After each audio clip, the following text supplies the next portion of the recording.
Hello नमस्कार, मैं सुमित कुमार सौर्या स्वागत करता हूं आपको हमारा यूट्यूब चैनल अभ्यास एजुकेशन में। मेरे प्यारे बच्चों, हम लोग रासायनिक अभिक्रिया पढ़ रहे थे और 5वां लेक्चर कंप्लीट हो गया था। ये जो है हम लोग का 6ठा लेक्चर है। तो रासायनिक समीकरण हम लोग पढ़ रहे थे लेसन 1, है ना। इसमें कई सारे सवाल से हम लोग जाने थे, बहुत सारे क्वेश्चन को समझने का प्रयास किए थे। आज हम लोग का जो टॉपिक होगा, थंबनेल से मालूम चला होगा आपको कि हम लोग संचारण पढ़ रहे हैं, कोरोजन पढ़ रहे हैं ना। तो समझते हैं कोरोजन क्या होता है। सिंपल सी बात, अगर भाषा में हम लोग बात करें तो कोरोजन मतलब होता है, या संचारण का मतलब होता है जंग लग जाना, ठीक है। तो किसी भी मेटल का वातावरण में मौजूद पदार्थों के केमिकल रिएक्शन होने से उसमें ऑक्साइड, हाइड्रोक्साइड या सल्फाइड बनने के कारण धीरे धीरे ह्रास होने की क्रिया को संचारण कहते हैं। तो सीधी सी बात है, अगर कोई भी मेटल पर ऑक्साइड का परत चढ़ जाए, हाइड्रोक्साइड की परत चढ़ जाए या सल्फाइड का परत चढ़ जाए, जिसके कारण वो क्या होने लगता है, जंग लगने लगता है, ख़राब होने लगता है ना।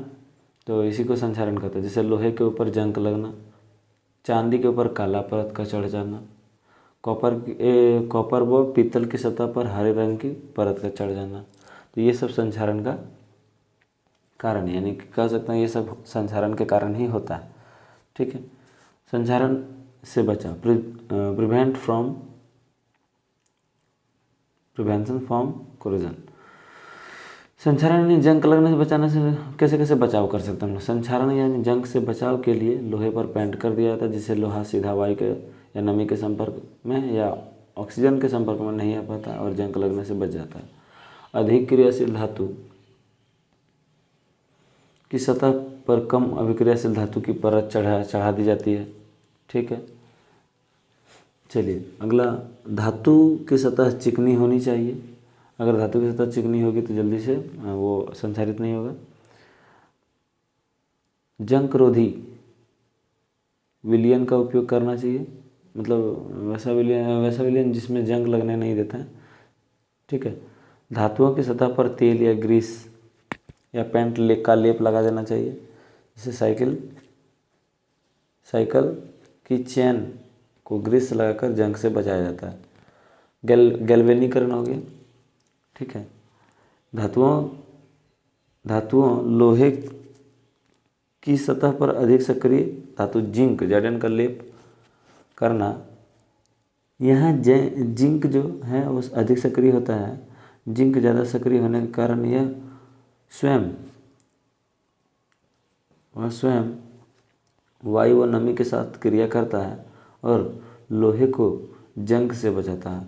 अर्थात लोहे को जंग से बचाने के लिए जिंक अपना बलिदान कर देता है। इसे बलिदानी सुरक्षा कहते हैं। लोहे पर जिंक का लेप करना गैल्वेनीकरण कहलाता है। यानी जिंक, लोहे जो है, आयरन के ऊपर में जिंक का जो लेप चढ़ाते हैं उसी को हम लोग गैल्वेनीकरण कहते हैं। भूमिगत लोहे का पाइप का संपर्क अधिक सक्रिय धातु मैग्नीशियम से करने पर लोहे में जंग नहीं लगती है, ठीक है।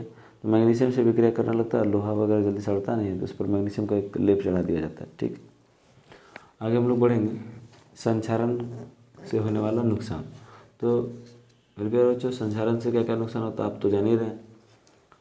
संचारण के कारण कार के ढांचे, लोहे की रेलिंग, जहाज तथा धातु विशेष जितने धातु की चीज़ें बनी वस्तुओं को बहुत अधिक क्षति होती है। क्षतिग्रस्त लोहे को बदलने के लिए हर वर्ष बहुत अधिक पैसा खर्चा करना पड़ता है। ये सब कहीं कहीं क्या है, संचारण का नुकसान है, ठीक है। अब हम लोग समझते हैं मोस्ट इंपॉर्टेंट चीज़, विकृत गंधिता किसको कहते हैं, रेंसिडिटी किसको कहते हैं, ठीक है। तो समझिएगा रेंसिडिटी के बारे में।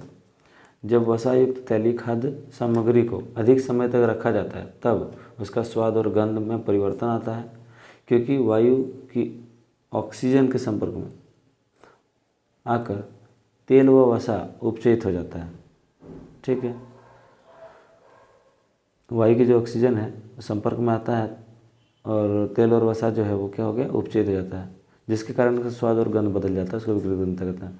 सीधी सी बात है, विकृत गंधिता किसको कहते हैं, जब वसा या तेल युक्त खाद्य पदार्थ को लंबे समय तक हवा में खुला छोड़ दिया जाता है तो उसका स्वाद और गंध बदल जाता है।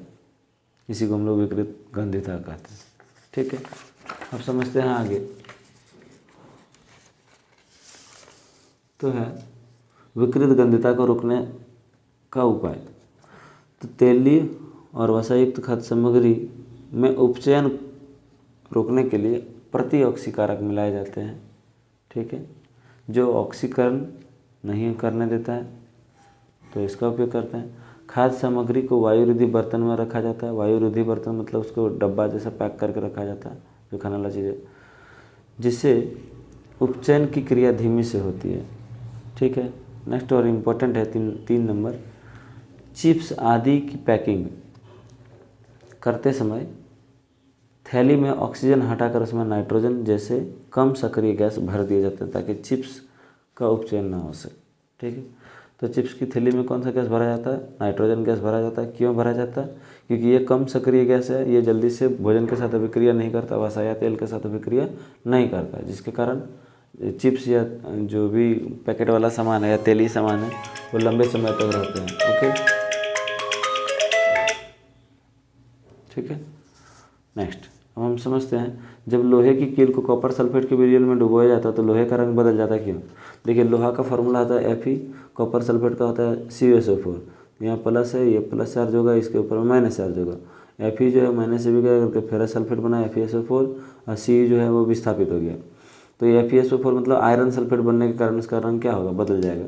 जब लोहे की कील को कॉपर सल्फेट के विलयन में डुबाया जाता है, लोहे की कील को कॉपर सल्फेट के विलयन में डुबाया जाता है, तब लोहा अधिक अभिक्रियाशील होने के कारण कॉपर सल्फेट के विलयन से कॉपर विस्थापित कर देता है और आयरन सल्फेट बनाता है। तो हमने बताया आपको, ये आयरन सल्फेट का निर्माण हुआ। आयरन सल्फेट का रंग क्या होता है? हरा रंग का होता है, और कॉपर सल्फेट का रंग नीला होता है। तो कॉपर सल्फेट का रंग नीला से क्या बन गया? आयरन सल्फेट हरा रंग का बन गया। क्यों? क्योंकि आयरन जो है वो कॉपर को विस्थापित करके कॉपर अलग कर दिया और खुद का स्थान ले लिया। कॉपर सल्फेट का रंग नीला होता है, यह आयरन से विक्रिया करके आयरन सल्फेट का निर्माण करता है, जिसका रंग बदलकर हल्का हरा हो जाता है, ठीक है। आगे बढ़ते हैं। नेक्स्ट क्वेश्चन है, निम्न अभिक्रिया में उपचयित तथा अपचयित पदार्थों की पहचान करें। तो यहाँ पर देखिए, सोडियम ऑक्सीजन से विक्रिया कर रहा है, सोडियम ऑक्साइड बन रहा है। तो इसमें जो उपचयित पदार्थ है वो सोडियम है, ठीक है, और अपचयित पदार्थ जो है वो ऑक्सीजन है। नेक्स्ट है CuO plus H2, CuO copper sulphate copper oxide plus hydrogen equal to Cu plus H2O। यहाँ पर आप देख रहे हैं ऑक्सीजन टूट कर हाइड्रोजन में आ गया, यानी H2O का निर्माण किया। तो जो पदार्थ उपचयित हुआ है वो हाइड्रोजन हुआ है, ठीक है। उपचयित हुआ जिसमें ऑक्सीजन क्या होगा? जुड़ता है। और अपचयित क्या हुआ? तो कॉपर ऑक्साइड हुआ, जिससे ऑक्सीजन टूटता है वो अपचयन होता है, ओके। नेक्स्ट अगला समझते हैं, मस्ट इम्पॉर्टेंट है ये भी।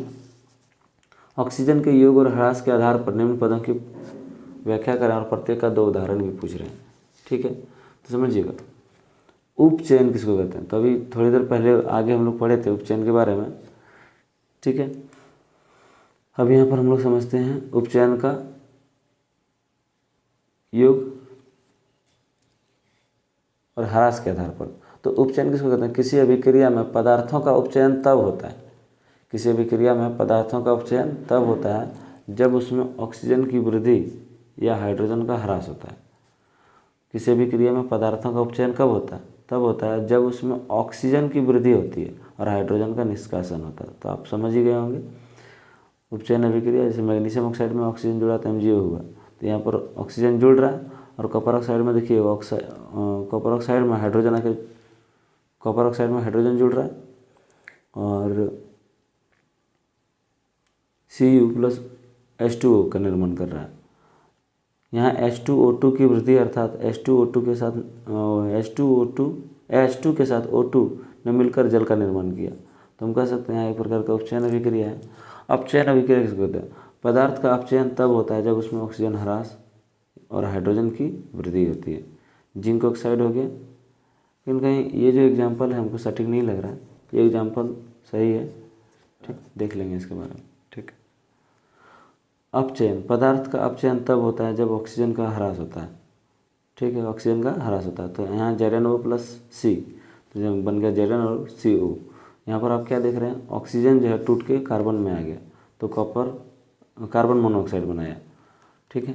Fe2O3 फिर फेरिक ऑक्साइड हो गया या फेरस ऑक्साइड हो गया।